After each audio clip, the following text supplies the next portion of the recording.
drinking at a Chinese banquet. It's not as simple as it sounds. When you get invited to a Chinese dinner, you might be wondering what you might expect, what manners you're supposed to display, and what the food's going to be like. And as well as having a food etiquette, there's also a drinking etiquette, people.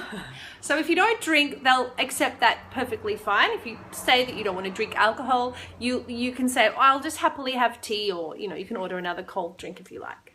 If you do drink, then there might be beer, rice wine, which is called baijiu, or it could even have wine, so they might have red wine. They don't have white wine as often because white wine is normally served chilled, and Chinese people don't typically serve their drinks chilled. Of course, in some restaurants and bars they will chill it, but not in traditional restaurants. The reason being that in Chinese medicine, drinking cold drinks is actually bad for your stomach. So they only drink warm water or warm drinks. They don't usually drink cold drinks at all, which is opposite to us. The banquet starts. Normally everyone, once they've kind of nominated their preference, what they would like to drink, the drinks are poured, and it's actually not really good manners to grab your drink and start drinking straight away.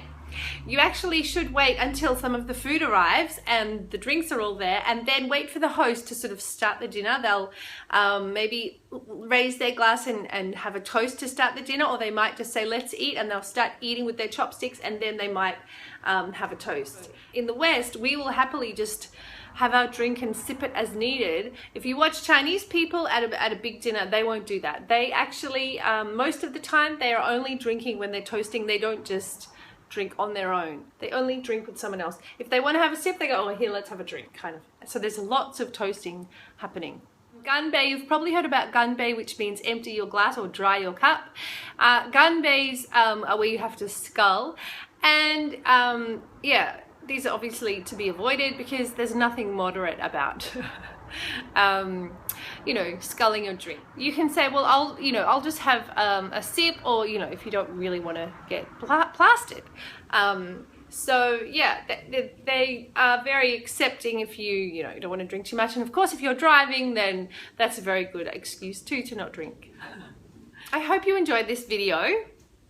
If you found it useful, then please come over to my website, studiochina.com.au, where you'll find other videos and information from me. And you can also sign up to my newsletter there. And yeah, then you'll hear from me once a week with lots of tips and tricks on learning Chinese and uncovering the culture of China.